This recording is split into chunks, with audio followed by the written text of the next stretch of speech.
Seja bem-vindo à aula de variáveis de referência. Na aula anterior, você conheceu os tipos primitivos da linguagem Java. Nesta aula, vamos conhecer o que são variáveis de referência, aprender um pouco de conceitos de memória, e você será apresentado a um autor muito importante da linguagem Java, o Garbage Collector. Então, nós vimos na aula anterior que int é um tipo de dado primitivo, um byte, um char, um double, um float, um boolean. Todos esses são tipos primitivos da linguagem Java. E o que é um tipo de variável de referência? Então, uma variável de referência é toda aquela variável que aponta para um objeto. Então, por exemplo, string y. As strings são objetos na linguagem Java.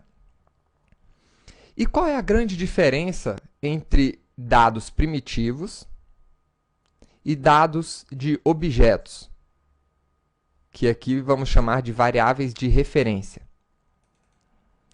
A grande diferença é essa. Esse é o Garbage Collector. E ele vai estar atuando nos dados das nossas variáveis de referência. Um dado primitivo, como no nosso caso aqui o nosso x, ele é, na verdade, a nossa variável x, ele é um repositório para o dado, ou seja, o valor dessa variável. Então, dentro da variável x, nós temos o valor de x, ou seja, o dado binário que representa o número 7.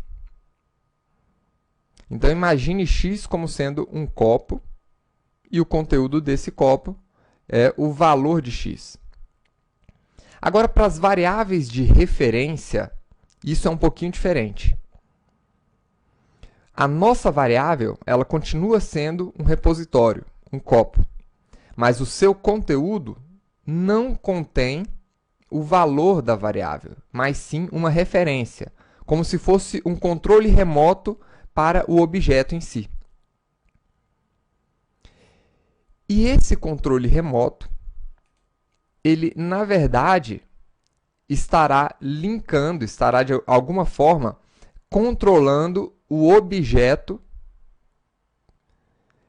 que representa o valor daquela variável, e esse objeto está na memória do computador, sendo controlado pela virtual machine. Quando nós criamos uma variável de referência, esse controle remoto, ou seja, essa referência que está dentro da nossa variável, ela está linkada com o valor daquela variável. Mas imagine que em algum momento, então vamos ver aqui, se em algum momento eu fizer isso daqui na minha variável primitiva, x é igual a 9. A virtual machine, ela substitui o valor de x por 9. Na verdade, esse valor aqui passa a não existir mais, 7, e ele passa a valer 9.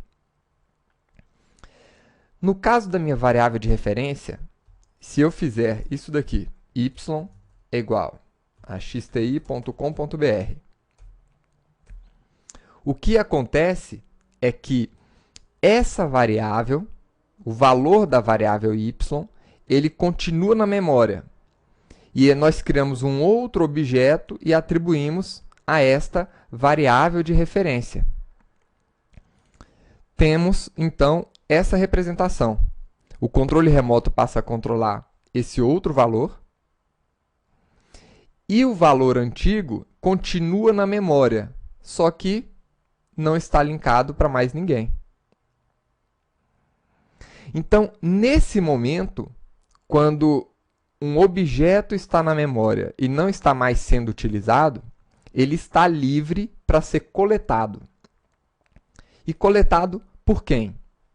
Pelo garbage collector, que em inglês significa lixeiro, né? O coletor de lixo. Então, o garbage collector do Java, ele gerencia esses objetos que não têm mais referência com nenhuma variável no seu programa. Isso para poder estar sempre sendo liberado memória para o seu aplicativo. Agora, imagine que você queira limpar essa referência totalmente. Então, você quer colocar, você quer ter uma variável, string y, sem conteúdo algum, que não esteja apontando para nenhum lugar. Então, basta colocar a palavra null. A palavra null é um valor nulo, um valor inexistente. Quando isso acontecer, esse outro valor também, xti.com.br, passa a não estar mais linkado com essa variável e o garbage collector poderá, então, limpar também, coletar esse objeto que está ocupando espaço na memória. Então, pessoal, essa é a principal diferença entre as variáveis primitivas e as variáveis de referência. Espero que você tenha gostado da aula de hoje. Imprima o valor de y para você ver esses valores sendo mudados aqui no decorrer do seu programa. E em aulas futuras, nós trabalharemos diretamente com o Garbage Collector, manipulando o Garbage Collector e falando para ele quando coletar algumas informações. Tá? Então, vejo vocês na próxima aula e até mais.